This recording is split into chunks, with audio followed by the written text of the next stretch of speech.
Gênesis capítulo de número 37.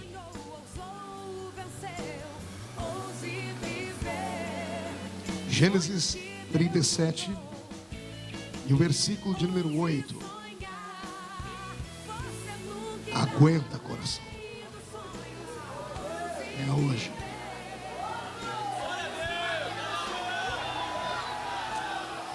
E então lhe disseram os seus irmãos: reinarás com efeito sobre nós, e sobre nós dominarás realmente? E com isso tanto mais o odiavam, por causa dos seus sonhos e das suas palavras. Feche a Bíblia, coloque no banco, na cadeira. Pegue na mão da pessoa mais perfumada do seu lado. Aperte a mão dele ou dela com carinho até eles falarem aleluia. Pentecostal que não faz barulho está com defeito de fabricação. Feche os olhos. Senhor Deus, eu te glorifico, Pai. Eu te exalto. A noite de hoje, Senhor, será especial para todos nós. Eu tenho certeza que após a leitura desta palavra, os demônios que ouviram-na estão desesperados, batendo em retirada, porque sabem que essa será uma noite de ressurreição, meu Pai. Eu tenho certeza, meu Deus, que as vidas que aqui adentraram vieram porque precisam ser impactadas pela sua graça, pela sua palavra. Então cerca, Senhor, esta casa de espetáculos agora, num raio de 5 quilômetros, onde houver um demônio alojado. Eu dou a esses demônios 5 segundos para desaparecerem daqui, porque se não sumirem, serão queimados pelo poder da sua glória que virá. O segundo pedido que faço é um pedido de atrevimento. Se ainda tenho crédito no céu contigo como pregoeiro da sua palavra, abre a porta do céu sobre este ambiente agora. Envia do céu para a terra uma comitiva de anjos, anjos de fogo, Senhor. Que eles possam trazer brasas de fogo nas mãos, que comecem a esparramar estas brasas entre nós. E onde houver um crente batizado com o Espírito Santo, renova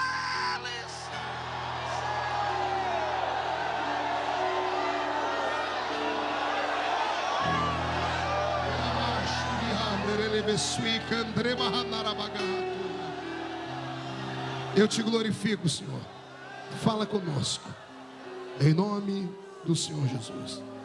Amém e amém. Os que podem, tomem o seu assento.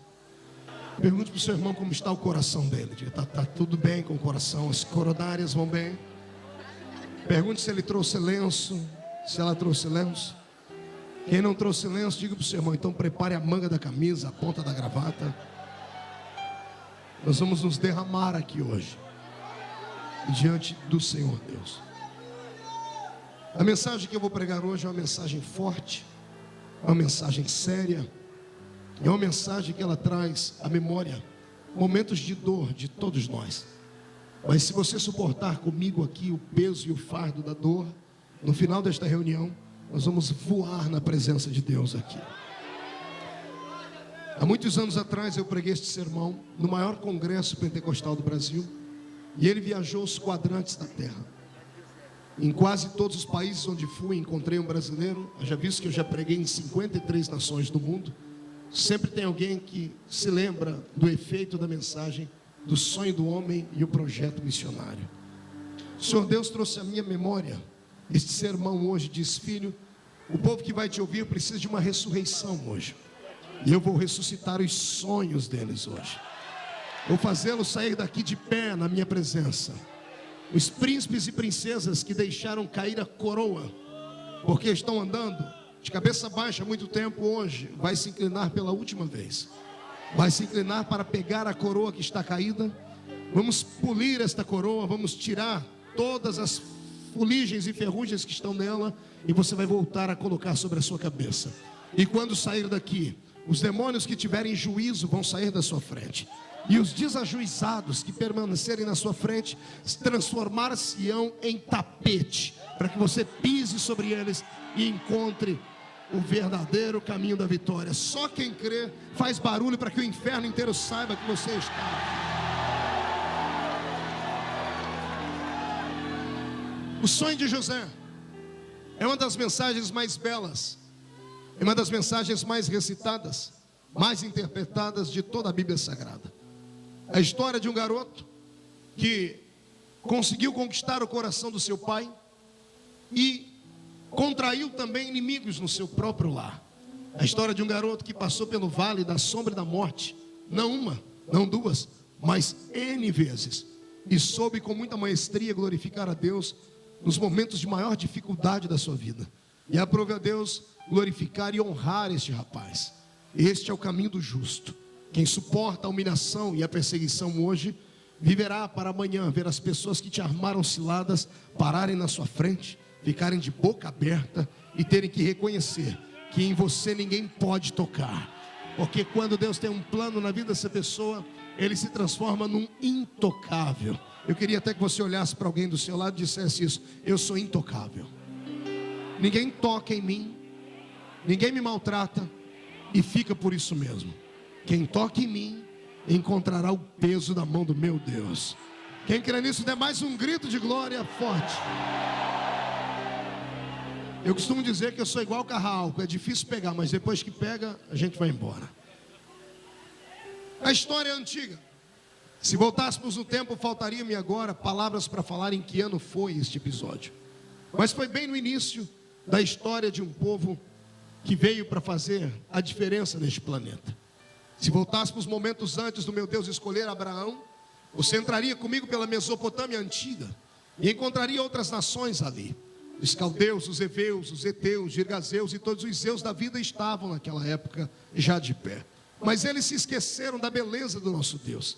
Deixaram de glorificar e adorar ao Senhor, porque seguiram um evangelho falido pregado por Nimrod, depois que ele alicerçou na terra os parâmetros de Babel, que deu início então àquilo que nós podemos chamar de confusão babilônica, que levou todos os homens a esquecerem da única divindade existente.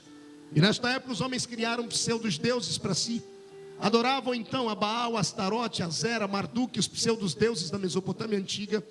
Criavam imagens daquilo que estava no céu e na terra, juntavam e faziam os seus abestalhados seres para serem adorados. Um dia Deus, muito irado, mas com muita propriedade, levantou um profeta na terra para acabar com a história desses pseudos deuses. E foi o profeta Isaías quem teve a honra de abrir a boca e Deus tomar os seus lábios e dizer: ainda antes que houvesse dia eu era, e não há ninguém que possa livrar alguém das minhas mãos, porque operando eu, quem me impedirá? Depois dessa história, meu Deus entra na Mesopotâmia antiga, na terra de Ur dos Caldeus, a mãe de todo berço pagão da terra, e encontra um homem que na época se chamava Abrão. Eu não sei quem encontrou quem, eu sei que os dois saíram de montadas daquele lugar em rumo à terra prometida. E o Senhor chamou esse rapaz quando ele era um garotão de 75 anos e fez a ele uma promessa: sai para a terra ainda onde eu vou te mostrar um dia, e eu farei de ti uma poderosa e grande nação. 25 anos depois, quantos anos eu disse? Bodas de prata de amizade depois, Deus para ele no meio do deserto. Vem sobre ele a nuvem do Senhor, isso está em Gênesis 17. E o Senhor relembra, ele diz assim: Abraão, de hoje a 1 ano sua mulher dará à luz a um filho, e ele será grande, porque ele será poderoso. E enquanto Deus está discursando no ouvido de Abraão, a minha Bíblia diz que Abraão começa a rir. E não era um riso de alegria, era um riso de deboche. E eu penso em Deus olhando para baixo dizendo: ei, por que você está rindo? E ele dizendo: Senhor, nós já fizemos bodas de prata de amizade. Senhor, o Senhor não precisa tentar me enganar mais, eu me conheço, é impossível ter um filho agora. E eu imagino Deus dizendo: por que é impossível, Abraão? E ele dizendo: Senhor, basta olhar para o meu corpo. Dê uma olhadinha aqui para o garotão, que outrora tinha 75 anos e agora tem 100. Senhor, dê uma olhadinha. Os meus únicos amigos são artrite, artrose, osteoporose, reumatismo, cataratas e todas as coisas que gostam de ficar amigo dos velhinhos aí. Senhor, além de estar um homem velho, falta-me virilidade. E eu imagino ele dizendo: o senhor acha que eu estou ruim? Dá uma olhadinha lá em casa. Vai lá no quarto agora e dá uma olhadinha para Sara. Senhor, não dá para acreditar, mas Sara já foi uma uva. É claro que agora ela está parecendo um abacaxi, mas ela já foi uma uva, Senhor. Senhor, ela tem 90 anos de idade, Senhor. Como é que uma mulher de 90 anos de idade vai dar à luz a um filho? Eu imagino meu Deus no céu, só lembrando do que ele diz: ah, Abraão, ainda antes que houvesse dia eu era. Não há ninguém que livre alguém das minhas mãos. Quando eu opero, ninguém pode impedir, Abraão. E aí em Gênesis 15, que acontece o milagre. Quem escreveu o livro de Gênesis não colocou na ordem cronometrada certa. O que Deus fala com ele em Gênesis 17 se cumpre em Gênesis 15. Diz a Bíblia que Abraão estava dando um sacrifício a Deus e veio sobre ele uma força sobre-humana. Os olhos dele quase se escureceram e passou um vento. E passou uma coluna de fogo e Abraão caiu no chão adormecido. E a Bíblia diz, e caiu sobre Abraão um profundo sono. Só aconteceu isso na vida de Adão. E Deus, quando fez cair um profundo sono sobre Adão, Deus fez uma cirurgia nele e arrancou uma costela. Em Abraão Deus não fez uma cirurgia apenas de tirar costela. Em Abraão Deus fez uma cirurgia que ele fez somente nele e nunca mais fez em mais ninguém. O meu Deus rejuvenesceu as células de Abraão. O Senhor mexeu em todos os cromossomos do corpo dele, conseguiu mapear o genoma do corpo dele e colocou ele de pé. Quando ele acorda e vai para casa, o homem que saiu de casa com 100 anos volta para casa com a aparência de quem tem 25. E aí que ele se namora de Sara, e os dois saem lua de mel de novo para o Egito. Você pode ler isso na Bíblia, você vai encontrar Abraão dizendo, Sara, se alguém perguntar que você é minha, diga que você é minha irmã. E eu pergunto para você, por que isso? Simples, ele ficou com medo das pessoas olharem para Sara e cobiçarem ela. E cá para nós, quem é que ia cobiçar uma mulher de 90 anos? Só se fosse um museu, só se fosse um asilo. Quem gosta de velho, essas coisas aí. Mas naquele dia Deus fez cair um milagre sobre eles. O meu Deus é assim, quando Ele promete, passam os céus e a terra, mas as suas palavras não podem passar. Alguém aqui tem uma promessa de Deus na vida? Levante uma mão. Quem tem mais de uma promessa, levante as duas mãos e dê um grito sonoro de glória. Você veio ao lugar certo hoje então. Pois bem, dessa família toda veio o nosso irmão Isaac, que foi o segundo patriarca. De Isaac veio Jacó. E Jacó implantou um sistema que os crentes pentecostais adotaram. Jacó não criou família, Jacó criou tribo. Todo crente pentecostal tem uma renca de filhos. Eu mesmo tenho 3. E um menininho que Jesus levou para o céu. E Jacó agora tem 12 filhos. E desses 12 filhos tem um que lhe é muito peculiar. O seu nome era José. Respire fundo e diga para o seu irmão, José. Não, faz uma voz mais doce. José. Hoje você vai aprender a chorar com romance verdadeiro. Melhor do que novela das 8. Vem comigo. José era o filho do coração de Jacó. Ele era especial. E gravando a história, entrei pela psicologia infantil e tentei entender por que é que José era especial para o pai. Se o pai tinha 12 filhos, e todos nós sabemos que nenhum pai ama um filho mais do que o outro, por que é que José tinha atenção especial do seu pai? A Bíblia diz que Jacó fez para ele uma túnica colorida. Gravando a história original, é uma túnica de 7 cores. Eu precisaria aqui de 5, 6 horas para falar das cores e o significado dessas túnicas. Por que será que Jacó fez para ele e não para os demais? Simples. Eu descobri que José, dos 12 filhos, era o único que se identificava com o pai por dentro. Os outros podiam ser parecidos com o pai por fora, mas esse era parecido com o pai por dentro. Existem filhos que surpreendem os seus pais. Existem filhos que conseguem cativar a atenção dos seus pais. Eu mesmo tenho 3 filhas, amo as 3 de igual forma. Daria minha vida pelas 3, morreria por elas, faria qualquer coisa por elas. Mas das 3 eu tenho uma pequenininha que ela é especialzinha. Um dia desse eu cheguei em casa de viagem, cansado, coloquei as malas no chão.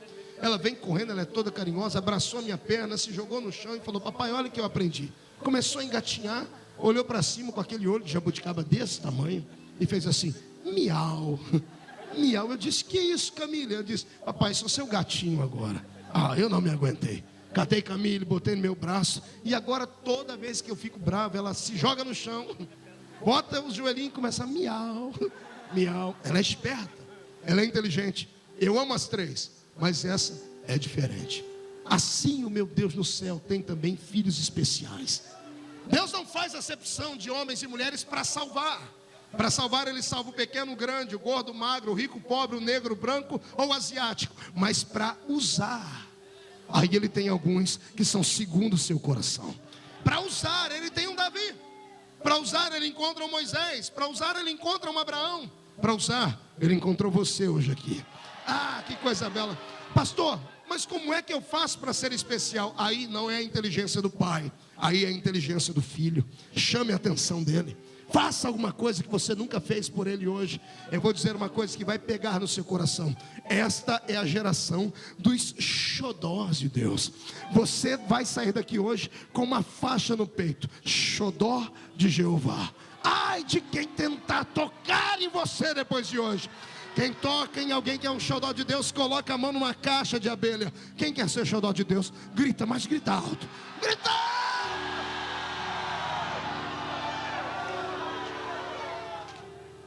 Sabe por que José era o xodó de Jacó? Porque o pai dele era um sonhador. Pense num rapaz que no pior momento da sua existência, fugido do irmão que queria assassiná-lo, enganou o pai, foi por ele tido como um truculento ser desonesto. A própria mãe disse: suma, porque eu não posso te proteger da morte. No meio do deserto, sem roupa de cama, sem comida, sem travesseiro, cansado, deitou. Pegou uma pedra por travesseiro. E ao invés de ter pesadelos, ao invés de não dormir à noite, como a gente fica quando está muito aborrecido, ele colocou a cabeça em cima da pedra, roncou e babou. E ainda sonhou. E o sonho dele foi lindo. Ele viu o céu aberto e uma escada que descia do céu para a terra. E anjos desciam e subiam diante dele. E ele levantou arrepiado na noite e disse: esse não é outro lugar, senão a porta da casa do meu Deus. Eita, que coisa bela! Deus olhou para ele e disse: se esse cidadão tem coragem de sonhar coisas belas na hora da dor e da angústia, eu tenho coragem de preparar para ele uma mesa na presença dos inimigos dele lá na frente. José era filho de um sonhador. E bendito seja o homem que sonha. Você nunca irá além dos seus sonhos. O homem é aquilo que ele estabelece ser. Você não é um animal irracional que acorda e não sabe como será o seu amanhã. Você tem inteligência. Você tem neurônios dentro do seu cérebro. É claro que algumas pessoas entre nós só têm 2 neurônios, o Tico e o Teco. Mas mesmo assim ainda tem os neurônios. É claro que algumas pessoas insistem em pintar o cabelo de louro, mas isso também não faz mal. Use os seus neurônios, use a sua inteligência. Você não pode viver nessa terra como se fosse um vegetal. Deus não quer que você vegete, Deus quer que você viva. Deus quer que você aproveite 100% da sua vida. Deus não quer que você fique trancado dentro de um quarto esperando a banda passar. Deus não quer que você fique na frente do espelho com um lenço nos seus olhos, limpando as lágrimas, dizendo assim: ah, como eu sou um coitadinho, eu sou o verme do carrapato. Porque enquanto você fizer isso, você dará cartuchos na mão do diabo para ele lhe acusar. Agora, se você se levantar hoje, olhar para si mesmo e gostar daquilo que vê, quem é que pode com uma pessoa que quer viver? Me diga. Quem é que pode com uma pessoa que deseja viver intensamente? Quem é que pode viver melhor nessa terra do que um crente em Jesus Cristo? Ninguém. Porque nós somos os únicos povos da terra que podemos pisar nesse chão, sabermos como viver aqui em paz e melhor. Temos já guardado conosco um passaporte e uma passagem carimbada. Daqui a pouco sairemos daqui, iremos para um lugar muito melhor e maior do que esse.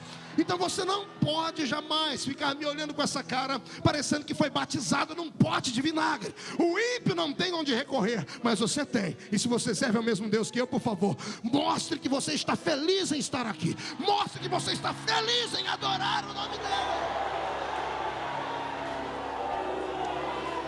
Sonhe. E sonhe alto. Um dia desses eu tive que corrigir um pregador, um companheiro que estava pregando, porque ele disse que crente não pode delirar. Ele disse que crente tem que ficar com os pés no chão. E eu digo: é errado, crente tem que delirar. Crente pentecostal ou espiritual. Os racionais fiquem no seu mundinho medíocre e pequenino, abaixo da esfera espiritual e metafísica do meu Deus. Se você quer uma coisa lógica e racional, continue com o seu sistema. Eu absorvi a graça de Deus e quero viver no sobrenatural. Eu quero ter delírios. O que José teve não foi um sonho, ele teve um delírio. O que é um delírio? É aquilo que pode ser uma utopia, é aquilo que pode parecer para os outros algo motivo de deboche. E foi o que esse rapaz virou em casa. Um belo dia ele acorda. Imagine acordar numa casa onde você pertencia a uma família de 12 pessoas, fora mãe e pai. Tinha que acordar cedo para o café da manhã, senão não sobrava nada naquela mesa. Imagine José acordando, escovando o dente, indo para a mesa do café da manhã, com o cabelo cheio de gel jogado para trás. Garotão, novo, novo, bonito, esfuziante, radiante, brilhante, sentado à mesa, pegando um pedaço de pão, passando ali uma maionese, um ioiô creme, pegando um leite Nilza, misturando com chocolate. É claro que eu estou contemporaneizando a história, não vai procurar isso na Bíblia, que você não vai encontrar, e nem me chame de maluco, ok? Imagina um garoto comendo um pedaço de pão, está mastigando um pedaço de pão aqui, com a bochecha desse tamanho. No outro canto está tentando degustar um pouquinho de leite. E a família toda reunida, ele levanta: ei, gente, tive um sonho. E quem é que não gosta de ouvir sonho? Qual é o ser humano que não é curioso em saber aquilo que é oculto e aquilo que é invisível? E ele fala: eu tive um sonho. E todo mundo diz assim: conte o sonho pra gente. Ele diz: eu sonhei que eu estava trabalhando no meio do trigal, e o feixe que eu tinha era maior do que o de todo mundo. E ele se colocou de pé, e todos os feixes de vocês vieram e ficaram ao meu redor. Ele contou aquele sonho por contar. Eu imagino um silêncio na mesa. E daqui a pouco o Rubem, devia ser o mais velho da mesa, se levantando com aquele queixo quadrado, aquele homem viril, com aquele peito estufado, cabeludo, a pele queimada do sol. O mais velho sempre trabalha mais, dizendo assim: você, garoto, você só sabe dormir e comer. Como é que você pode colher mais do que eu, que sou mais velho da casa? E eu imagino as brincadeiras na mesa, e todo mundo olhando para si: olha o sonhador aí, sonhe, isso é um delírio, isso é maluquice, isso jamais vai acontecer. Como é que você pode colher mais do que todos nós? E eu imagino um deboche na mesa, as pessoas afagando a cabeça dele, brincando, e o velho pai Jacó dando gargalhadas também. Dias depois, ele vem à mesa de novo. Está agora, não sei se comendo uma rosquinha, não sei se ele estava comendo ou tomando um suco de laranja. Eu sei que no meio daquele café da manhã ele diz assim: gente, sonhei de novo. E alguém já grita: fala, sonhador. Ele diz: eu sonhei que o sol e a lua e 11 estrelas se curvavam diante de mim. Esse grito de glória não foi normal. Foi exatamente isso que as pessoas sentiram naquela mesa nessa hora. Aqueles que pensavam que o garoto estava delirando, entenderam que ele não estava delirando porcaria nenhuma, que isso não era sonho de barriga cheia. Descobriram que Deus estava falando com ele, que Deus estava traçando o futuro dele, que Deus estava dando a ele a linguagem que havia dado ao velho pai. Nem o próprio pai suportou. O pai se levantou na mesa e disse: será que o meu filho terá que me ver de joelhos na frente dele, eu, a mãe e todos os irmãos? E a Bíblia diz: e por causa disso, tanto mais o odiava, por causa dos seus sonhos e das suas palavras. Este não é um sonho comum, isto é um delírio. E é o que Deus quer que você tenha hoje. Deus quer que você delire. Delire como eu delirei. Um garoto nascido no meio do mato, numa família muito pobre, criado em 12 pessoas dentro de 2 cômodos. Sabe o que é isso? Não sabe, eu te explico. Imagine você acordar no meio da noite coçando a sua perna e começar a chorar e gritar: mãe, a minha perna sumiu. Mãe, a sua mãe: você é maluco, moleque? Não, mãe, eu estou coçando, eu não estou sentindo minha perna. E a sua tia gritar no meio do escuro: é claro, você está coçando a minha perna. A gente dormia num amontoado, parecia um ninho de rato. Panela e pinico na minha casa era a mesma coisa. Pobre de marré. Engraxava sapato com muito orgulho, vendia picolé, ia para a roça apanhar laranja, algodão e café, sem pretensão de futuro nenhuma. Mas o dia que eu entrei dentro de uma igreja evangélica, alguém me disse: é possível Deus pegar o último da fila e colocar na frente. É possível Deus levantar um profeta na terra. É possível. Ninguém nunca mais conseguiu roubar os meus sonhos. E olha que tentaram. E olha que eu encontrei um monte de bizarros ladrões de sonhos no nosso meio. E olha que eu encontrei um monte de gente irracional demais, que só sabe falar a linguagem da terra, que tinham medo que eu me frustrasse no amanhã. Ei, amigo, não tenha medo de frustrar-se. É melhor você sonhar e não ver o seu sonho acontecer, do que você não sonhar e passar a vida inteira como se fosse alguém que veio para esta vida por vir, por obra do acaso. Eu não nasci por obra do acaso. Você não nasceu por obra do acaso. Você não está aqui porque o método contraceptivo da sua mãe e do seu pai fracassaram. Você não está aqui porque você nasceu de um aborto que não deu certo. Mentira. Você está aqui porque um poder invisível no céu queria que você estivesse, determinou a sua estada aqui, e o meu Deus vai te honrar. Você pode acreditar nisso? Então dê mais um grito de glória para esse lugar tremendo.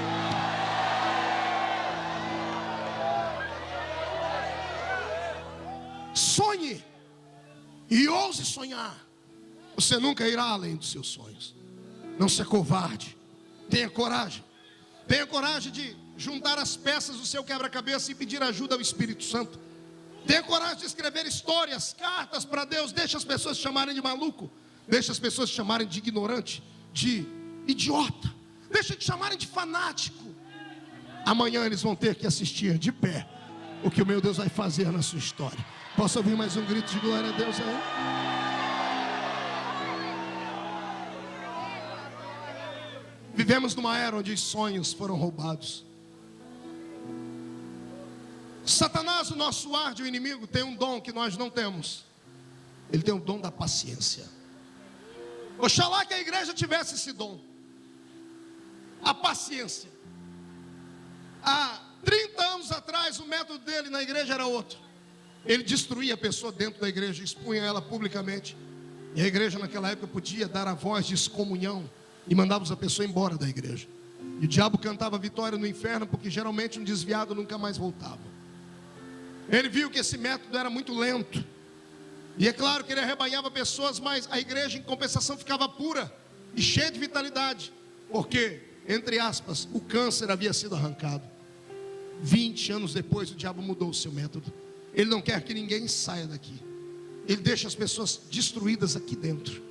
Ele deixa as pessoas carregadas com seus erros e pecados no nosso meio. Ele deixa as pessoas vazias e ocas no nosso meio. Ele não quer que ninguém saia. Os cristãos agora são donos dos seus próprios narizes e perderam então a fé colossal no nosso Deus. Deixaram de ver nosso Deus como um Deus que supre de fato as nossas necessidades, para acreditarem nos seus braços, para acreditarem no seu intelecto. Trocamos as palavras de unção do púlpito por palavras de autoajuda na igreja. E o meu Deus não precisa disso. O meu Deus precisa apenas que você refaça o seu altar e coloque ele de pé. E se fizer isso, o fogo vai descer sobre o seu altar mais uma vez. E você voltará a ser uma pessoa especial, bela e cheia da unção de Cristo Jesus. O diabo rouba os sonhos. De que forma, pastor? Usando gente que perdeu os seus sonhos. Usando gente que está no nosso meio e que viu a vida dele passar em branco. E a pessoa morre de medo de ver o meu Deus te colocar de pé.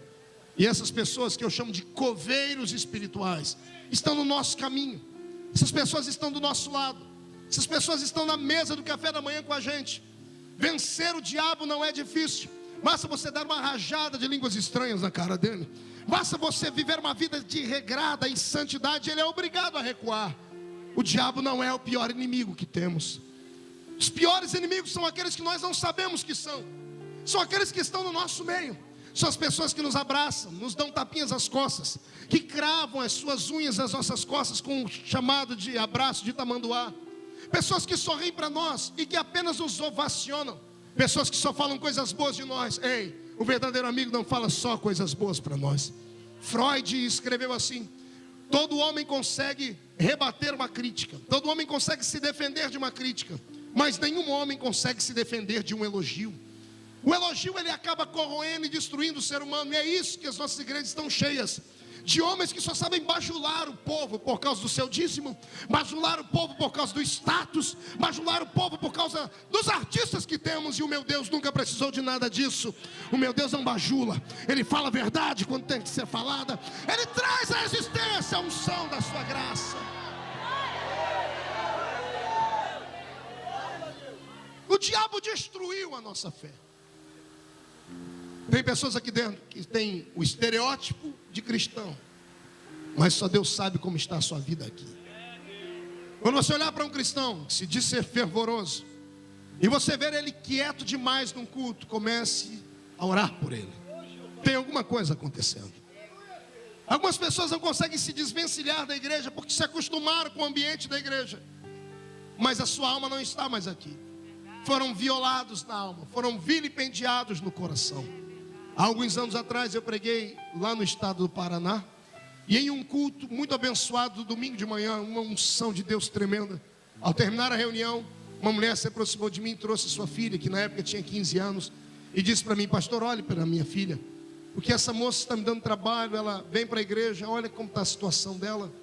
E a mãe deu um toque para que eu olhasse para os braços da menina, e havia sinais de corte nos pulsos dela. Ela havia tentado se matar, e ela era evangélica. Eu pedi para que a mãe se afastasse, sentei do lado da garota, comecei a falar com ela, usei todos os argumentos humanos possíveis. E quando eu estava terminando de falar com aquela garota, eu nunca vi tanto ódio em uma pessoa só. Os olhos dela estavam trincados, ela rangia os dentes, ela apertava os seus pulsos como se fosse esmurrar alguém. E em certo momento ela soltou um palavrão. E eu fiquei extremamente assustado. Me levantei para fazer uma oração e despedi-la, porque eu não estava ajudando, eu estava fazendo com que ela ficasse mais irada ainda. E quando eu fui dispensá-la com um abraço, o Espírito Santo disse: ei, não entregue os pontos, eu vou fazer um milagre aqui. E eu falei: como, senhor? Tá difícil, a barreira é grande. O senhor disse para mim: fale que você vai liberar ela para ela ir embora, porque a mãe está esperando lá, mas antes ela tem que sonhar com você. E eu falei isso para a garota, ela disse: o senhor quer que eu faça o quê? Eu faço qualquer coisa para ir embora daqui. E eu pedi para que ela colocasse as mãos dela sobre os meus ombros. Eu coloquei a mão sobre o ombro dela, tudo sob ordem do Espírito Santo. E eu montei com ela uma história, porque aquela garota havia aberto o coração para mim e dito que o pai havia violentado ela dentro da igreja. Uma garota criada dentro de 7 chaves, e ainda teve a desgraça de encontrar um pai que tinha desvios sexuais e acabou abusando dela. Ela estava com a alma dela violada, ela estava com o espírito dela massacrado. A igreja para ela não era um lugar de refúgio, era uma prisão, porque ela tinha que sentar e olhar para o pai. E mesmo o pai havia pedido perdão a ela, ela nunca havia conseguido perdoá-lo. Foi aí que o Senhor começou a tecer uma história comigo. Eu disse para ela: você vai se casar? E ela deu um grito, disse: eu não quero me casar, tenho nojo de homens, não quero nunca mais ver isso. Eu falei: tá, mas tudo bem, e se por acaso acontecesse? E ela gritava e insistia: não, nunca vai acontecer. Eu disse: tá, mas e se por acaso acontecesse?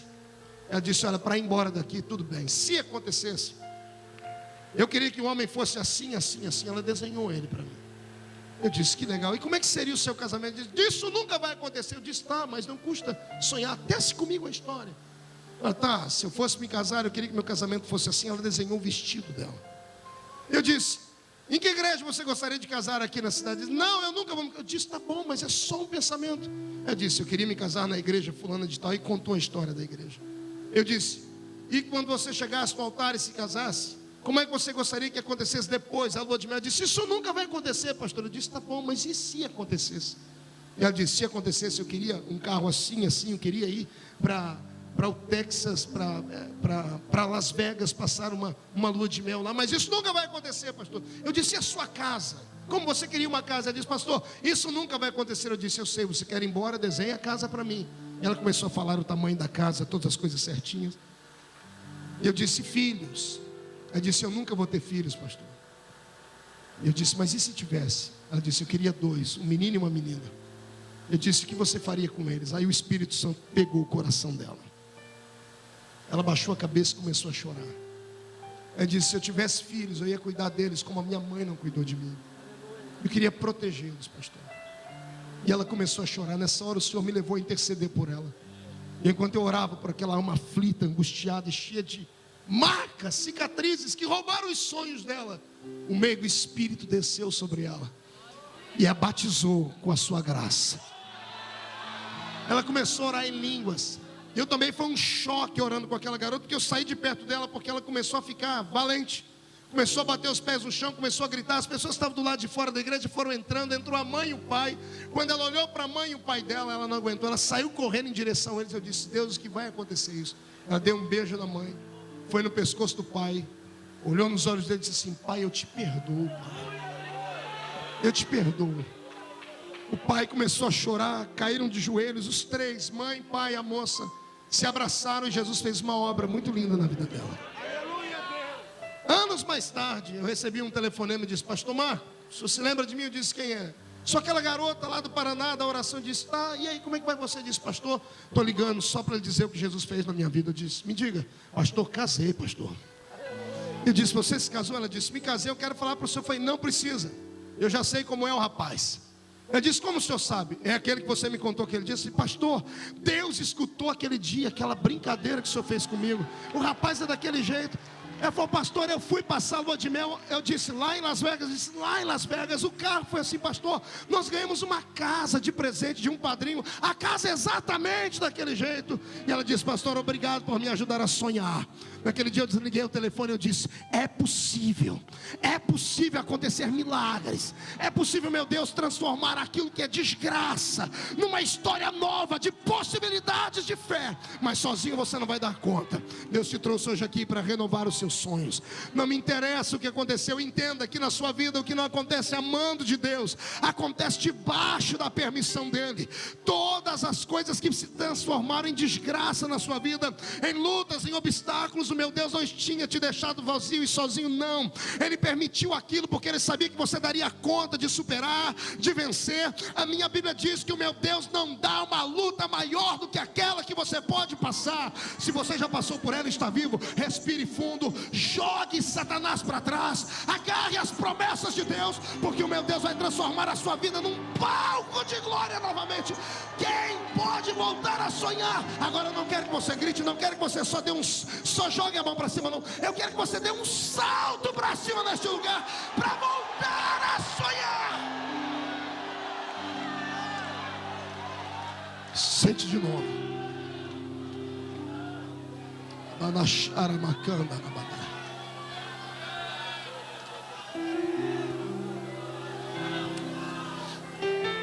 Sonhar é bom. Duro é pagar o preço pelo sonho. Vem comigo, José. Vem correndo pelo campo, levando consigo 11 marmitas, ou melhor 10, porque o seu irmão mais novo é Benjamim, ele está em casa. Vem levando 10 marmitas para os seus irmãos trabalhando no meio do mato. Vem cantarolando. Quem sabe cantando a música da Chapeuzinho Vermelho: pela estrada fora eu vou bem sozinho, levar as marmitas para os meus irmãozinhos. Chegue perto dos seus irmãos agora e veja eles com um sorriso malicioso no rosto e dizendo: José, temos um presente para você hoje. E você, com alma pura e branda, dizer a eles: eu quero o presente. Eles falando para você: fecha os olhos, nós vamos te conduzir até o presente. E você, de olhos fechados, tendo 5 irmãos à esquerda, 5 irmãos à direita, te levando para perto do seu grandioso presente. E eles dizendo: está frio, José, está frio, está esquentando, está chegando perto, José. E a ansiedade dizendo assim: gente, vocês se lembraram de mim, obrigado. E de repente eles dizem: pode parar, José, o presente está na sua frente. A gente conta até 3, no 3 você abre os olhos para receber. 1, está pronto, José? Estou. 2, tudo pronto, José? Sim. E antes do 3, 20 mãos, 10 pares de mãos encostam nas suas costas e diz: 3. E quando ele abre os olhos, tem uma cisterna na frente dele. E ele caiu dentro da cisterna. Eu estudei sobre as cisternas do mundo antigo. 7 metros de profundidade, cheia de lodo, casa de aranhas e baratas sanguessugas e toda sorte de bicho pestilento, peçonhento, casa de escorpiões. E lá está o garoto dentro daquele lugar. Sabe Deus como ele caiu ali? E a única coisa que ele escuta é o grito de risadas debochadas em cima. E ele olha para o céu e o que ele vê? Apenas a abertura da cisterna. E lá em cima um céu azul, iluminado por um sol que não consegue chegar perto dele. E aqui debaixo ele está gritando, não sei se machucado, se arranhado, se com as pernas quebradas. Ele está gritando: gente, brincadeira sem graça, me tirem daqui. Lá de cima alguém diz: ô sonhador, sonhe. Você não ia ser grande, maior do que nós. Olha onde você está agora, bem abaixo de nós. Quer ver o seu sonho concretizado, crente? Se prepare para ser humilhado. Se prepare para ser jogado abaixo de todos. Ninguém será aceito sem antes ser rejeitado. Eu falei isso ontem na cruzada. Se Deus tem algo grande na sua vida, se prepare para virar um saco de pancadas de pessoas insensíveis, que serão de alguma forma um instrumento de Deus para te moldar. O sofrimento é uma escola. É a escola que Deus escolheu para te graduar. E Deus quer ver se você tem hombridade e caráter de passar por essa escola sem pestanejar, sem debochar dele. E por favor, se está dentro da cisterna, não murmure. Contudo, você ainda está vivo. E o que importa é viver. E o que importa é saber que você ainda pode fazer isso, ó. Nada como um amanhã, nada como um dia após o outro, nada como o nosso Deus trabalhando na eternidade, criando novas histórias, escrevendo novos projetos, e você continua sendo protagonista da história dele. Deixe-se levantar os inimigos, deixe-se levantar as pessoas que vão te ver jogada no chão agora. Não tente entender os planos de Deus, apenas aceite os planos de Deus como eles são. E eu te encontro do outro lado do Mar Vermelho. Eu te encontro do outro lado para a gente cantar o hino da vitória. Todos os que estão aqui, pastor Joelson, todos os que estão aqui, Gilmar, tem um Mar Vermelho para atravessar. E nem todos atravessam o Mar Vermelho de igual forma. Uns vão atravessar o Mar Vermelho em cima de um cavalo, porque vão ter possibilidades para isso. Outros vão atravessar o Mar Vermelho com a robustez física da sua saúde. Mas e os doentes? E aqueles que tinham que vir arrastados em macas? E as crianças de colo? E a sua mãe com 2, 3 crianças que não tinha velocidade na perna? Como é que eles iriam atravessar? Não olhe para trás. Não deixe se intimidar por Faraó. Se Deus abrir o caminho, passe por ele. O que importa não é que alguém vai chegar primeiro do que você. O que importa é que todo mundo que chegar lá primeiro que você vai ter que te esperar. O cântico da vitória não é cantado por um só, é cantado em coro. O que chegou primeiro tem que esperar o último chegar para se alegrar junto. Eu profetizo que o seu tempo está chegando. Posso ouvir mais um grito de glória a Deus de alguém que está atravessando o mar?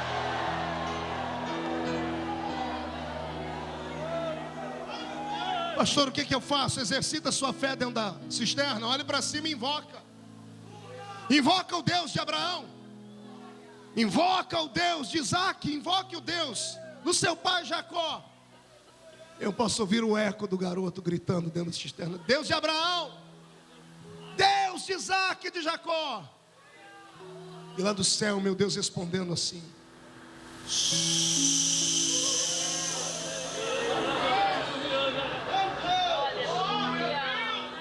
o silêncio de Deus machuca. O silêncio de Deus arranca pedaços da gente. O silêncio de Deus tortura. De uma vez, no momento de agonia na minha vida, eu gritei para o Senhor, disse: Senhor, por que o Senhor não fala muito? Deus é um ser que não fala muito. Já reparou na Bíblia? As frases dele são célebres, mas são frases de uma frase só: eu sou o que sou. Ponto final. Eu atravessarei contigo, eu chegarei de lá com você, ponto final. Não temas, porque eu sou contigo, ponto final. Eu perguntei: Deus, por que o Senhor fala tão pouco? Ele disse para mim: filho, eu sou um ser que sou alienado à minha palavra. Eu estabeleci a lei da minha palavra. O que eu falo, sou obrigado a fazer. Por isso eu não falo de qualquer maneira e não falo pelo impulso da emoção. Homem fala do impulso da emoção. Homem promete uma coisa de pé e não sustenta sentado. Deus não. O Senhor disse para mim: filho, eu sou um ser que falo pouco, mas quando eu resolvo falar, sai de baixo. Quando eu falo, tudo que eu falei vai acontecer. Nem que eu tenha que mover a história, nem que eu tenha que parar o sol e a lua, nem que eu tenha que trazer de volta o morto que está na tumba há 4 dias, nem que eu tenha que fazer o machado flutuar em cima das águas. Quando eu falo, eu faço acontecer. Meu corpo está arrepiado agora, sabe por quê? Porque se ele abriu a boca para falar agora, é porque o seu milagre está vindo aí nas asas do vento.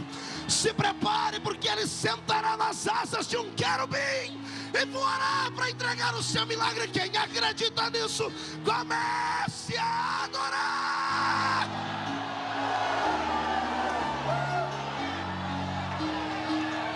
Sonhe. Ouse sonhar. Você nunca irá além dos seus sonhos.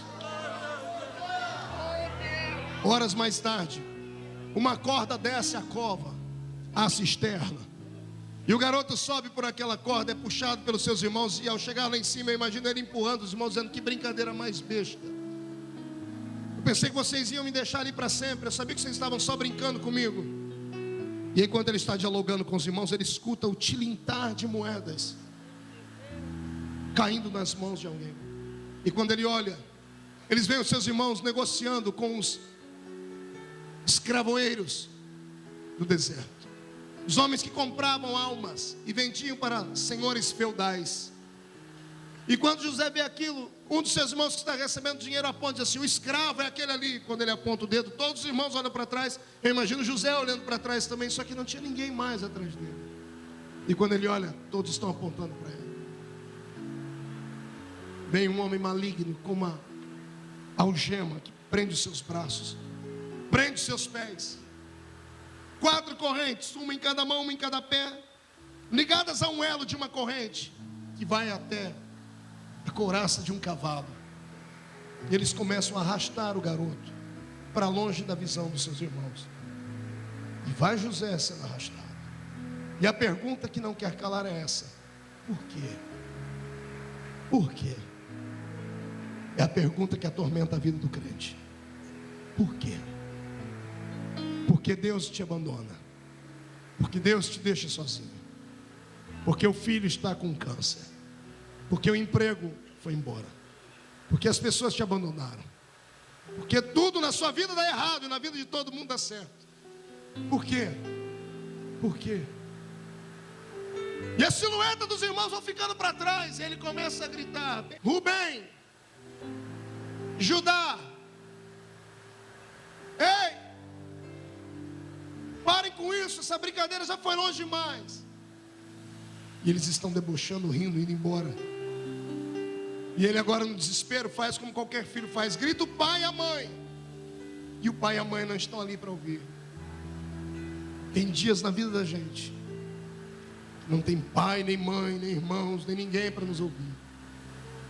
Tem dias na vida da gente que somos aprisionados pelas circunstâncias.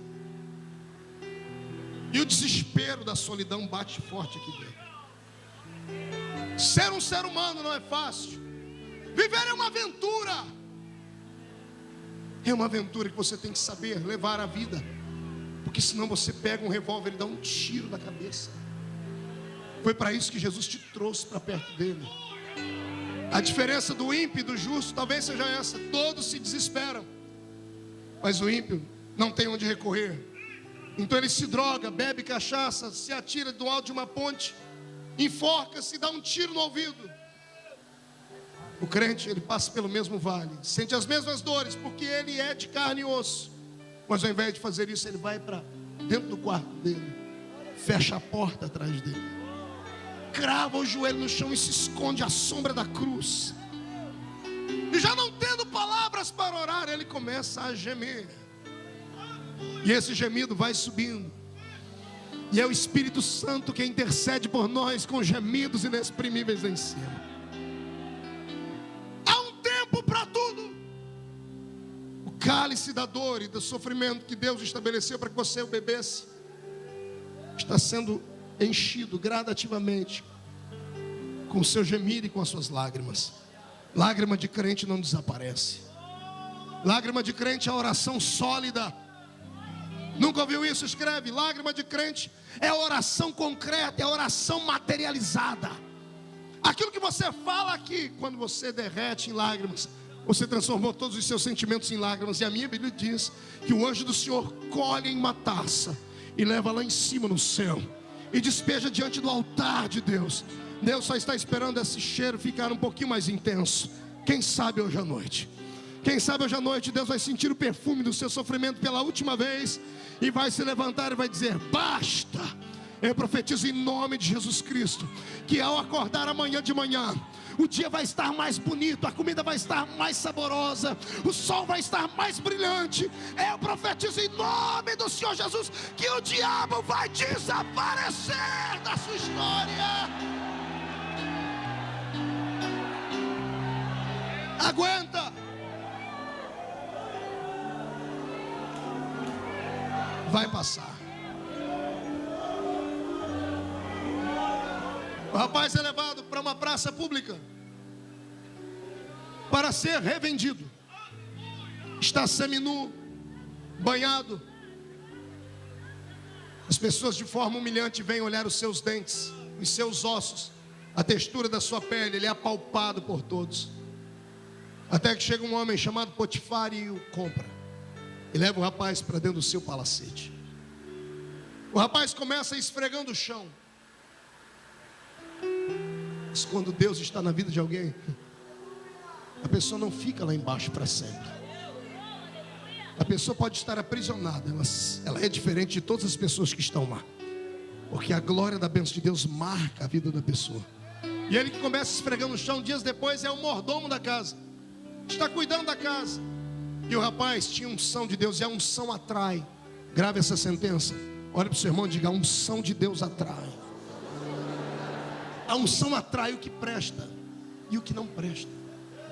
A unção vai atrair pessoas que vão te amar, e vai atrair pessoas que vão te odiar. Os que vão te amar são aqueles que vão entender a sua chamada, e os que vão te odiar é por causa da inveja de não estarem no seu lugar. De qualquer forma, você terá a bênção de Deus sobre a sua vida. E a unção de Deus na vida de José fez a mulher de Potifar se encantar por ele. E a infeliz, cheia de pombagira, olhou para o nosso irmão José e se encantou e se insinuou para ele. Chegou um dia que ela agarrou José, e o garoto era crente, e ele se esquivou e deixou a capa na mão dela. E perna para quem tem.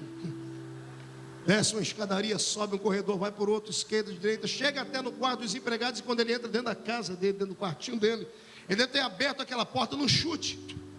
Quando entrou, fechou a porta, botou trinco, cadeado, botou a tramela, pegou uma cadeira, colocou atrás, encostou na parede e ficou. E daqui a pouco um sentimento de prazer invade a alma, o prazer de vencer o pecado. Ele deita na cama, o coração acelerado, vai desacelerando, vai olhando para o céu, vai começar a rir. Senhor, quase fui. Pense numa mulher bonita. Era a mulher de Potifar. Ela não era igual a umas e outras que a gente olha e não sabe se está de frente ou de costa. É só uma baranga. Não. Aquela mulher era sensual, era bonita. Para ser mulher de um estadista, era uma mulher que chamava atenção. Imagina José negociando com Deus: Senhor,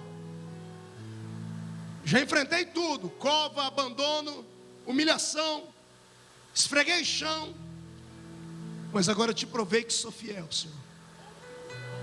Eu não pequei. E lá vai o sonhador de olhos fechados dizendo: Senhor, eu vou sonhar que amanhã de manhã o dia vai ser diferente. Vão bater na minha porta, Potifar vai vir com uma coroa para me coroar, porque esse é o sentido da vida. Quem é fiel tem que ser abençoado. E dorme o rapaz o sono da inocência. De repente, a porta começa a bater. E ele olha pelo olho mágico e vê Potifar, a mulher, os soldados. E eu imagino ele olhando para o céu dizendo: Senhor, já chegou meu milagre, minha bênção. Se ajeitando, vai para o espelho, arruma o cabelo. Quando ele abre a porta para receber o senhor Potifar, a mulher olha para ele e diz para o seu marido: foi ele. Ele tentou me violentar. Ele tentou contra a minha honra. E José tentando se explicar, e antes que ele se explique, a mão de Potifar deve ter descido sobre o seu rosto. Caído no chão, ele tenta olhar para os seus algozes e tentar se explicar. Era tarde demais. Soldados prendendo seus pés, as suas mãos, sendo chutado e esbofeteado. E por dentro a pergunta que não cala: por quê? Por que o crente é caluniado? Eu não conheço um ministério que não seja caluniado. Eu não conheço um homem de Deus, uma mulher de Deus, que não traga a marca da calúnia sobre as suas costas. E a pessoa que calunia deveria pensar duas vezes antes de fazer isso, porque a calúnia dói os ossos. Você não tem como se livrar dela. Um francês escreveu: é como se você pegasse um saco de penas e atirasse do alto de uma montanha, e dias depois tentasse reagrupar as penas. Impossível. Sempre vai ter uma voando. Só quem já foi caluniado sabe a dor da calúnia. E o Senhor está me dizendo aqui que eu estou pregando para um grupo de caluniados. Foi para isso que Deus te trouxe aqui. Para te dar força e dizer para você que aguente firme. A verdade sempre é verdade. Quem vai te justificar é Deus. Quem vai te defender é Deus. Quem vai mostrar para os homens que você não é nada daquilo que eles falam é o próprio Deus. O Senhor manda um recado para você hoje. Ele manda dizer para você que Ele comprou a sua briga. Ele diz: minha vingança. Só aguenta o tranco, aguenta firme. Vai passar. Levanta a mão direita para o céu comigo, chacoalha a mão, coloque nas costas do seu irmão, faça um carinho nele, faça um carinho nela. Diga para ele: aguenta, vai passar.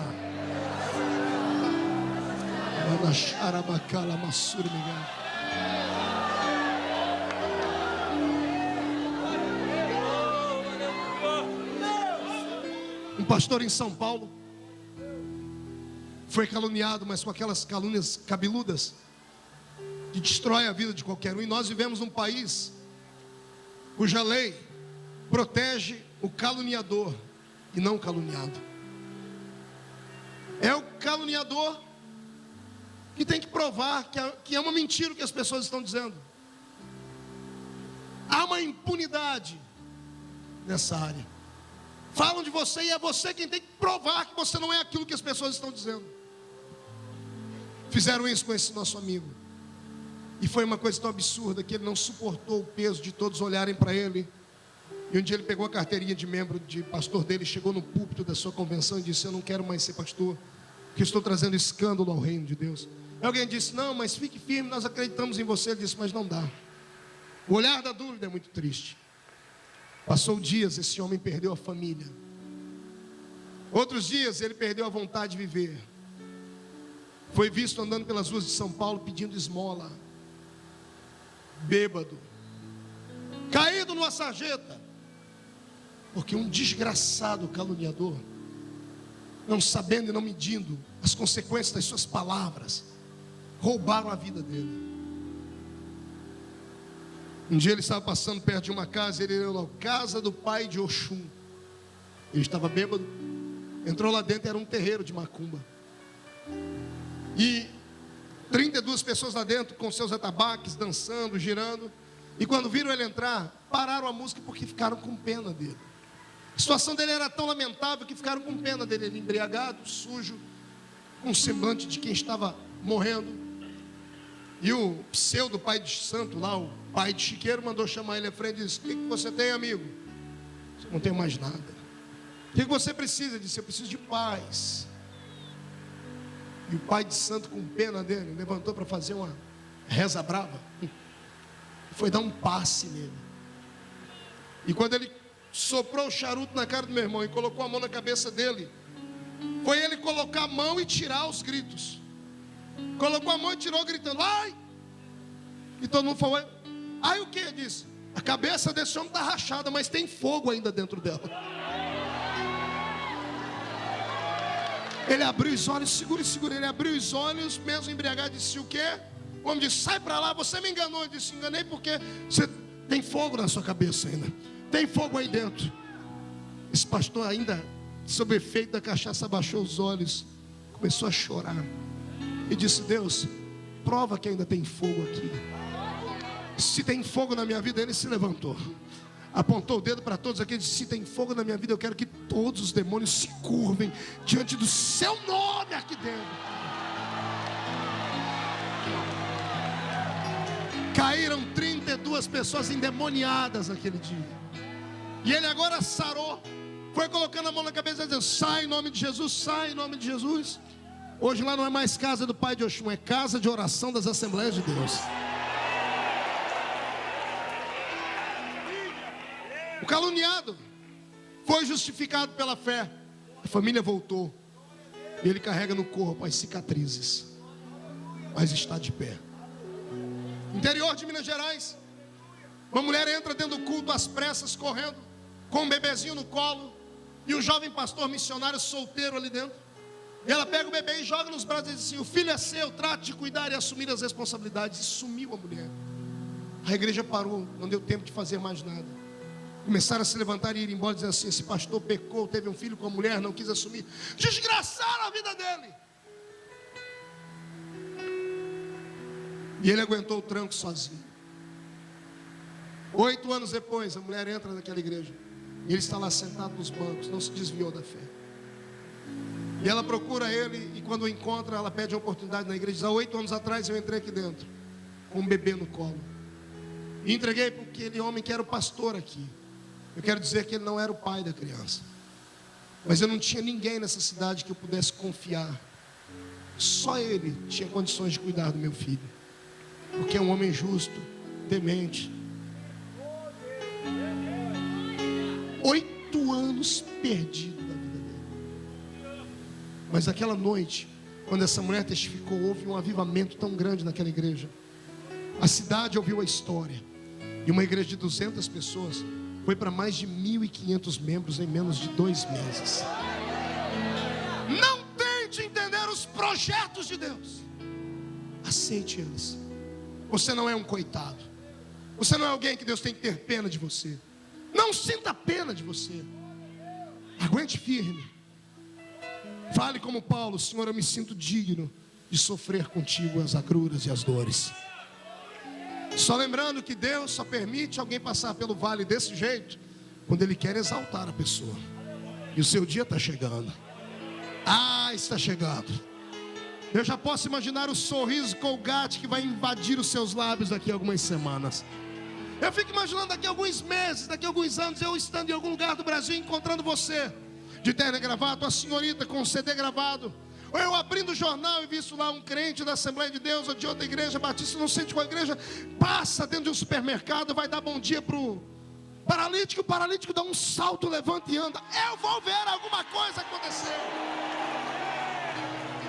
Agora murcha a barriga, estufe o peito, levante a mão direita para cima com coragem agora. Coloque a mão no ombro do seu irmão e agarre o ombro dele, agarre e chacoalhe ele até ele ficar irritado. Chacoalhe ele, dá um tranco nele. Diga: está entendendo? Diga: está entendendo? É Deus quem está te testando. Não é o diabo que vai acabar com a sua vida. Diga: Deus acreditou em você. Aguenta!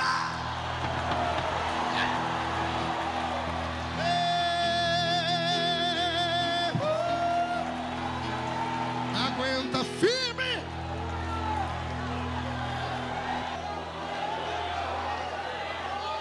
Sonhe e ouse sonhar. Você nunca irá além dos seus sonhos. Lá vai José para dentro de uma prisão. Uma coisa é você ir para a prisão porque roubou um carro, foi pego com drogas. Outra coisa é você chegar dentro de um presídio debaixo da acusação de assédio sexual.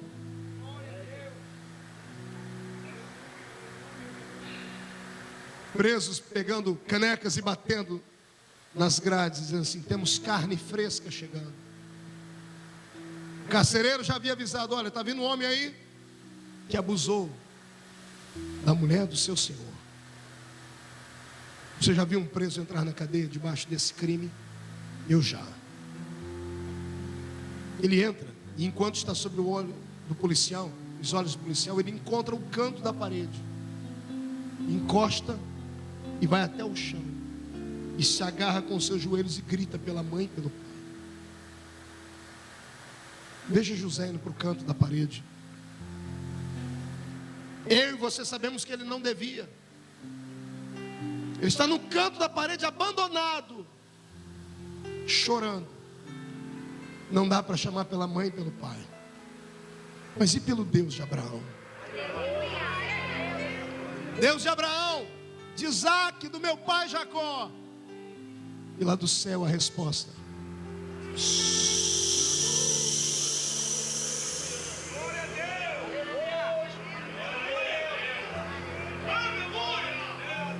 incline a sua cabeça. Chora. Rasga o peito. Põe para fora a dor.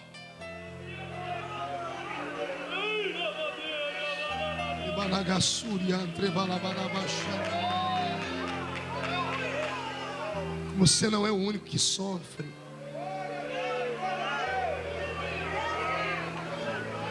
Você não é o único que sente dores. O universo não gira em torno do seu umbigo.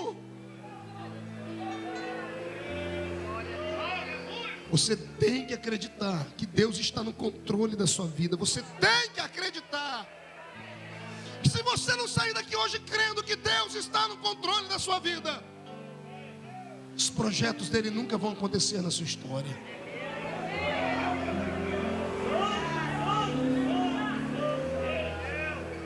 O que fazer com o silêncio de Deus? Houve uma madrugada na minha vida e na vida da minha esposa que está ali, que nós gritamos demais. Alguns já conhecem a história. Ontem eu até falei alguma coisa sobre isso. Quando nós estávamos gerando um sonho, o sonho do menininho, do filho homem, do machinho que todo pai quer ter, aquele que vai levar o sobrenome da sua existência para sempre, vai dar continuidade à sua linhagem. Nós estávamos já bem avançados em meses. Quando ela foi internada com hemorragia, foi reinternada. Dessa vez eu chamei o médico, que era um amigo meu da época das vacas gordas, que nessa época agora eu vivia da fé. Eu disse a ele: doutor, cuide da minha esposa. Ele disse: Marco, fique tranquilo, vai dar tudo certo, o bebê está seguro. Eu disse: eu não tenho mais dinheiro para pagar plano de saúde. Ele disse: fique tranquilo, ela está pelo SUS, mas eu vou cuidar dela. Uma semana depois eu chego de viagem, a alta está dada. E quando eu fui buscá-la, o médico diz: olha, tem alguma coisa estranha acontecendo, porque o líquido da placenta sumiu. E ele não teve explicações lógicas para isso. Eu disse: mas o senhor falou que estava de alta. Ele disse: é, mas eu não sei o que aconteceu, sumiu. Ele viu meu desespero e fez uma nova ultrassom. Ele começou a escrever um papel, transferindo ela para um outro hospital. E eu desesperei agora, no Hospital das Clínicas em Ribeirão Preto. E a gente sem carro na época, não tinha condições de ir para lá. Foi uma luta muito grande. Eu me lembro que quando chegamos até o hospital, às 7 da noite, ela foi atendida às 2 da manhã quase. Quando entrou lá dentro da sala, aquele médico, não era um médico, era um açougueiro, não atendeu ela em 5 minutos. E saiu no corredor me chamando: quem é o senhor? Feliciano. E eu cheguei: pois não, senhor. Disse: olha, não há o que fazer mais, o bebê está morto, e o senhor tem que levar ela embora, nós não temos leito para interná-la aqui. Eu parei e disse: moço, calma, é muita informação, o que aconteceu? Disse: não tem explicação mais, o bebê, ela chegou aqui, o bebê já estava morto, nós temos aí mais de 1000 pessoas para atender, não temos leito, então leva ela para casa, o organismo dela deve colocar o bebê para fora em 3 dias, se o bebê não sair em 3 dias, você procura o médico, porque ela pode ter algum tipo de sequelas. E eu fiquei parado, olhando para o médico. Daqui a pouco, atrás daquele biombo onde as pessoas trocam, sai a minha esposa. Eu já disse para ela: o único erro que ela fez na vida foi ter casado comigo. Sai ela lá de trás, me dá um abraço. E eu lembro até hoje, pergunta dela aqui nesse ouvido: por quê? Onde eu errei? O diabo acusa. E veio à mente dela: será que é porque você viaja muito, eu fico sozinho, e eu fico pedindo a Deus que eu quero você mais próximo de mim?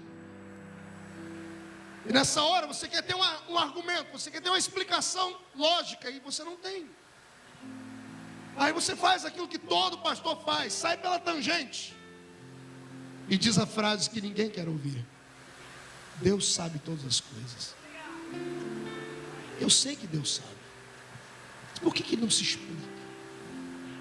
Eu queria saber, mas a gente não sabe. E Deus naquele dia se calou. Coloquei ela dentro do carro, estávamos voltando para casa, ela e a minha sogra. Eu lembro como se fosse hoje, eu tentando brincar com ela, conversar. Falei para ela que nós íamos ter outros filhos, e ela abraçada com a barriga, chorando, deu um grito, pegou a minha mão do volante, colocou na barriga dela e disse: você é o pastor aqui. Você ora e Jesus levanta paralítico, tem milagre nas suas fitas. Ore para o seu bebê ressuscitar. Você pensa que eu não orei? Coloquei as mãos na barriga dela e invoquei com toda a autoridade do mundo. Usei os argumentos que eu conhecia, a teologia que eu conhecia, Usei os cultos que eu havia pregado, as vidas que haviam sido salvas, usei tudo que você imaginar de argumento. E sabe como ele me respondeu?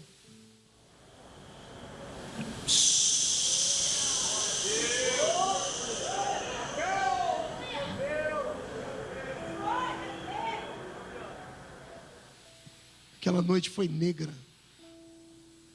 Ela dormia debaixo de sedativo, abraçada com a barriga, e eu não conseguia dormir. Fui para um quartinho que eu tinha feito um escritório. Dobrei meu joelho e comecei a gritar: Deus, fala comigo, Senhor. Me explica. Qual o problema? O que aconteceu? Por que meu bebê foi embora? E a gente começando a arrumar as roupinhas, o enxoval. Você não é o único que sofre. Se você quer uma unção de Deus sobre a sua vida, prepare para pagar. Eu não sei qual o preço que Deus vai cobrar de você. Deus vai te levar no limite. Deus vai te testar. E por favor, esteja pronto para ser aprovado no final. Eu levantei na madrugada, olhei para a parede, um monte de diploma de teologia, eu queria rasgar tudo. Eu olhei para os livros, para a estante. Eu tinha lá na época, acho que 14 Bíblias que eu havia lido, 16, não me lembro agora na época. Eu olhei todas aquelas Bíblias, eu queria queimar tudo. Eu me decepcionei. Eu esperava mais dele. Eu queria ouvi-lo, eu queria ver um anjo, eu queria sentir uma unção, eu queria alguma coisa. Hoje ainda de manhã, meu telefone tocou, meu secretário me ligou e disse: Pastor Marco, recebemos um e-mail aqui, vai estar no meu site daqui a alguns dias. Uma irmã que estava com um bebê morto dentro da barriga dela 18 dias. E ela encontrou o senhor no culto, ela ia fazer a curetagem no outro dia e pediu oração, mas ela não contou para o senhor o que era. O senhor pediu para que o marido colocasse a mão na barriga e o senhor colocou a mão sobre a barriga. Ela pediu para dizer para o senhor que o bebê ressuscitou. Está vivo.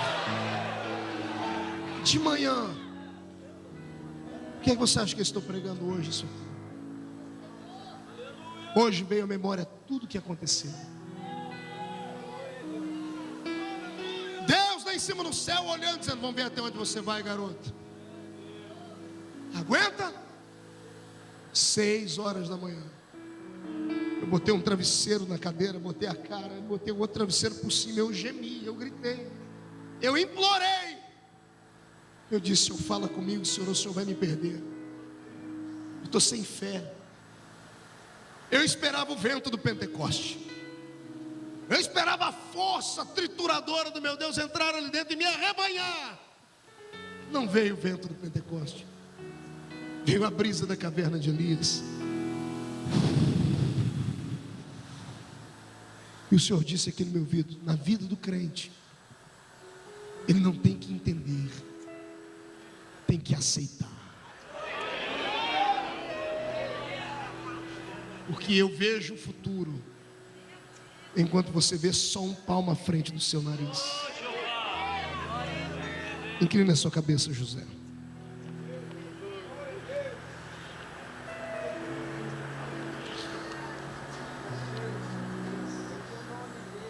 Que foi que morreu na sua vida, amado?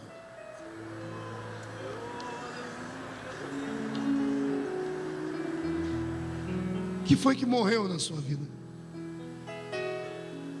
O que te deixa tão desanimado, tão depressivo? Por que você não consegue ser feliz, não consegue ser social? O que está acontecendo com a sua história? Que te fez ficar enclausurado num mundinho pequeno? O Senhor te trouxe hoje aqui, talvez não para aliviar a sua dor, mas só para te dizer: aguenta. Não dê o braço a torcer. Não se acovarde. Vai passar. É só uma noite. O amanhecer está vindo aí. Aguenta, José. O silêncio dele não significa que ele te esqueceu ou te abandonou. Não, o silêncio dele diz que ele está te testando. Ele está te olhando, Ele está te observando. Ele vai se manifestar, não no meu tempo, não no seu tempo, mas no tempo dele. Se segure, aguenta firme, não pare de sonhar. O sol e a lua ainda vão se curvar diante de você. As 11 estrelas vão se curvar diante de você. Você não morre até que os sonhos de Deus se cumpram na sua vida. Você não morre. Quem vai para a masmorra está condenado a morrer lá de baixo. Subsolo do palácio real de Faraó, sem luz, sem água, sem comida. 2 anos lá dentro. O máximo que um ser humano suportava eram 2 anos e meio, 3 anos. Sem a luz, a pele perdia a sua pigmentação e a força. Estando debaixo do palácio, as paredes úmidas começavam a adoecer os brônquios. Nessa época, José já devia estar com uma tuberculose. As olheiras eram expostas. O corpo dele possivelmente foi violado lá dentro daquela prisão. 2 anos depois, Deus ainda não fala com ele. Silêncio, 2 anos. Aguenta. Aguenta. Quem escreve a sua história é Deus, não é o homem. Aguenta. 2 anos depois, Faraó tem um sonho.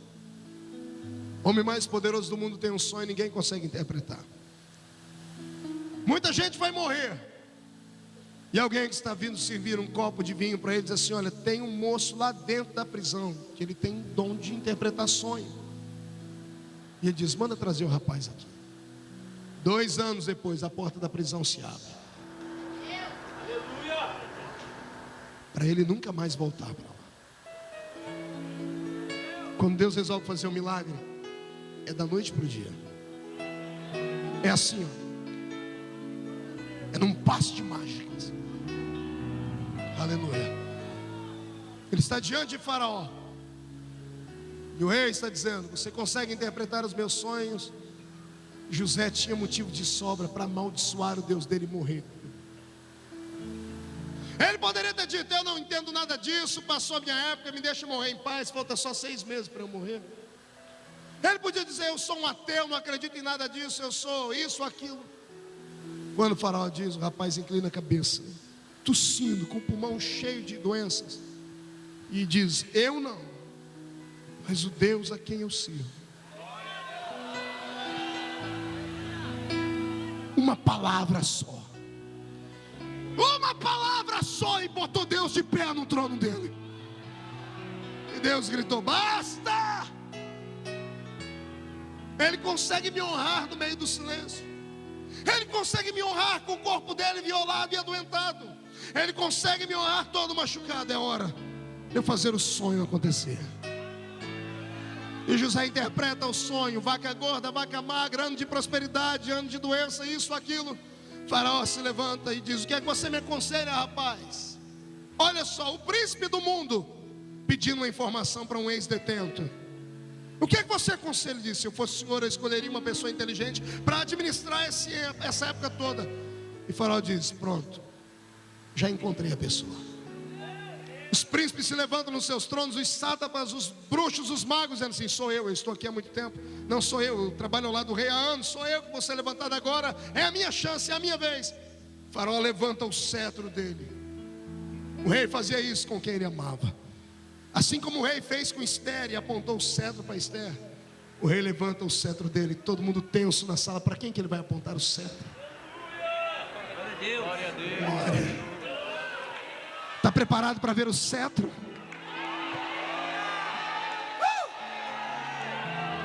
Faraó pega o cetro e aponta para o ex-detento e diz: não há homem como você na terra.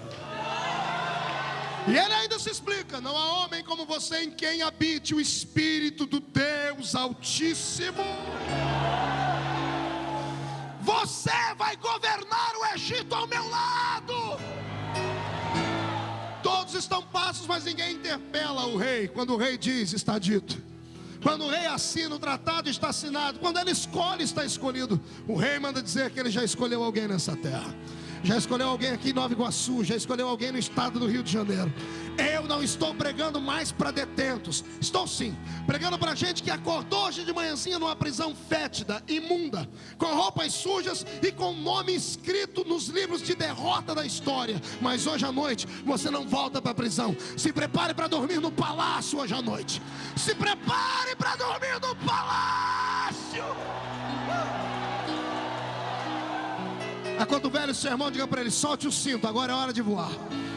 Vai, dê um grito de glória aí dentro, deixa me ouvir.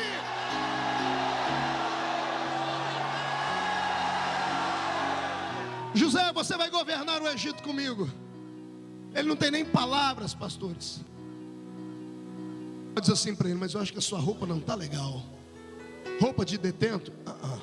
Faraó só bate as mãos. Eu quero os estilistas do reino.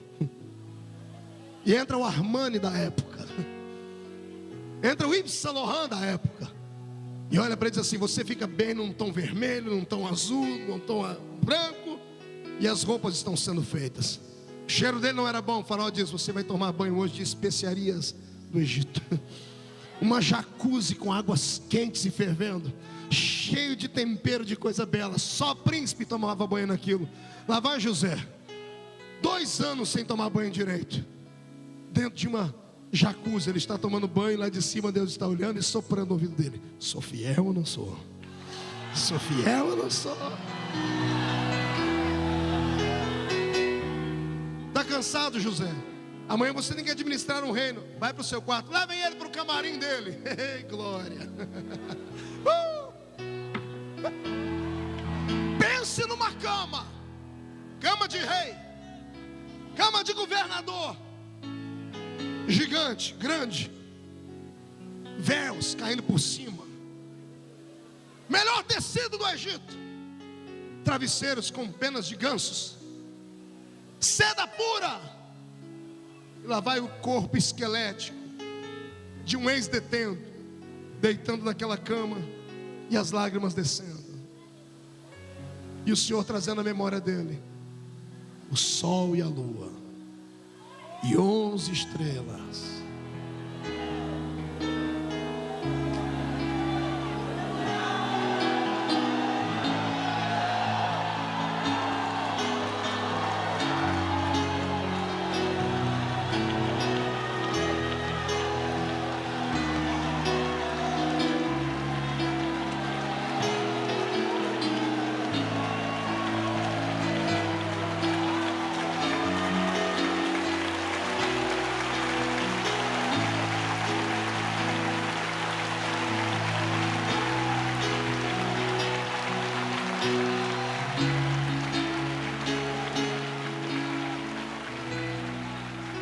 Eu não estou pregando um texto da Bíblia, eu estou contando a sua história.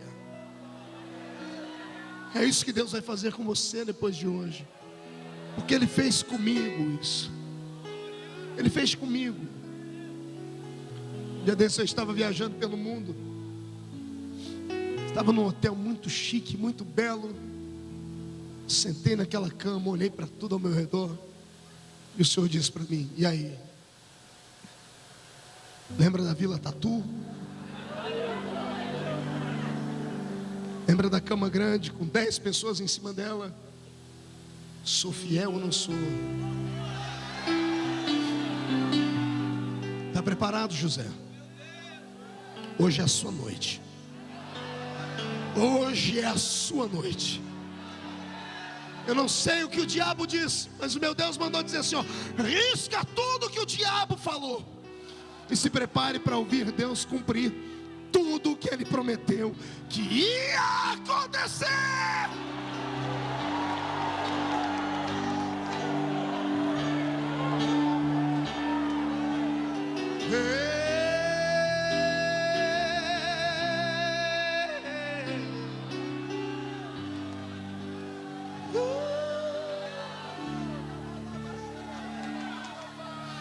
Feche os seus olhos aí.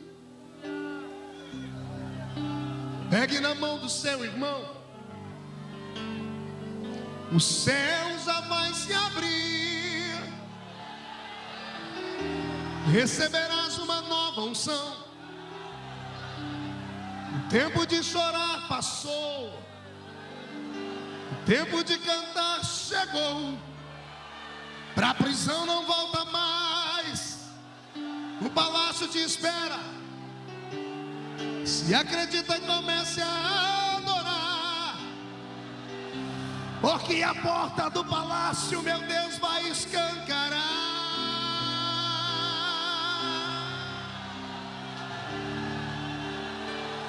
Sombras da cisterna nunca mais voltarão. Lembranças de Potifar esquecerá. O meu Deus escreve uma nova história, e é essa que você viverá hoje, não amanhã e nem ontem. Hoje o cativeiro muda.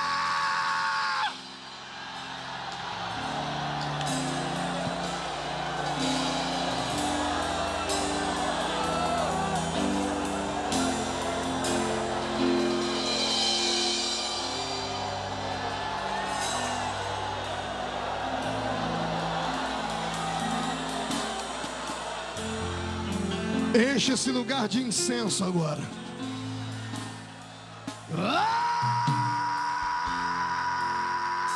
Aleluia!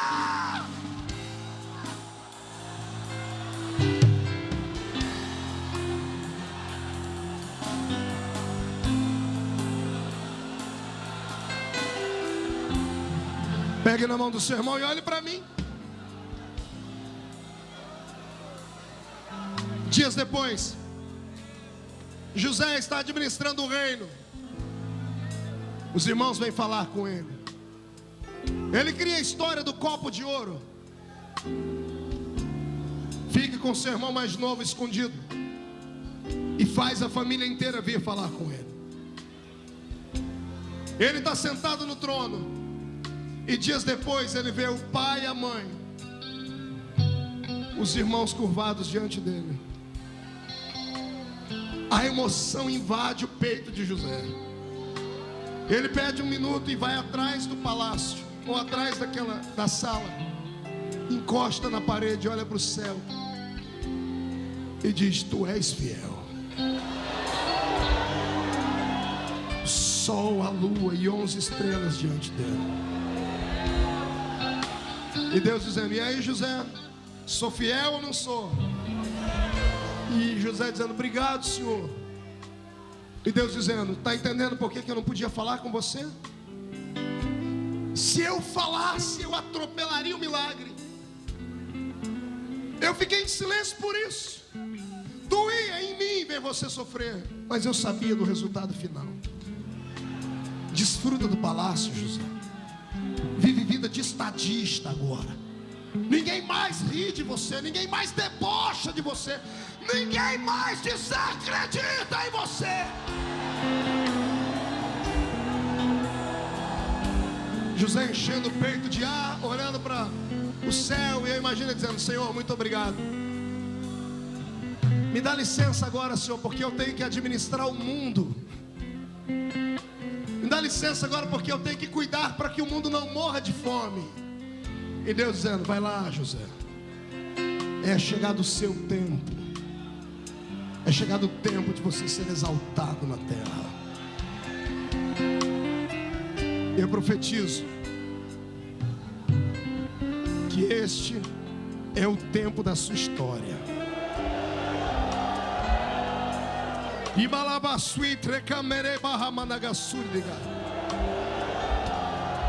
Pegue o seu irmão pelo braço, feche seus olhos, porque o Deus, que é um Deus de promessas, vai cumprir as promessas dele na sua história.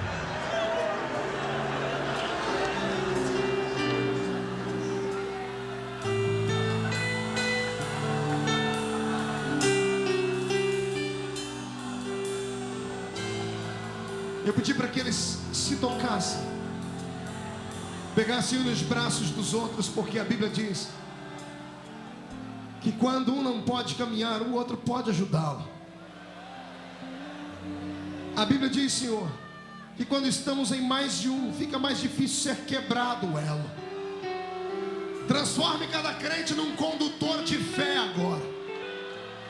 Eu quero que a autoridade, a glória que está em um comece a reverberar sobre os demais.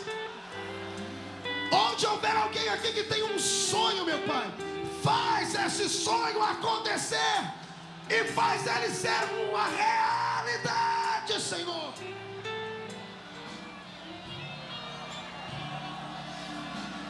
Eu quero que você solte os braços do seu irmão e abrace ele literalmente.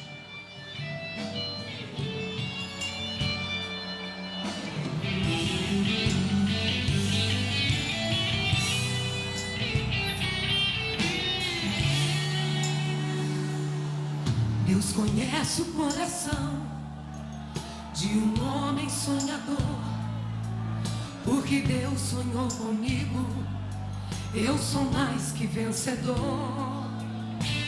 Deus conhece sempre quando sonho um servo seu.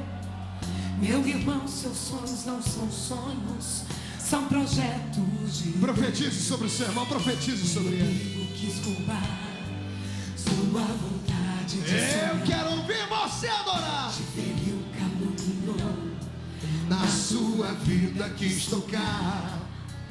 mas a glória é que Deus, Escute aí.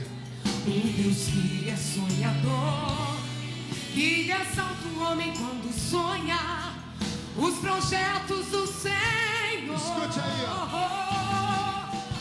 Ouse sonhar, você nunca irá além dos sonhos. Ouse viver sonhos que Deus sonhou. Ouse sonhar. José sonhou, ganhou vitórias. Ouse vencer sonhos que Deus sonhou pra você. Ouse sonhar. Só quem tem sonhos ainda dê um grito de Ouse glória a Deus. sonhar.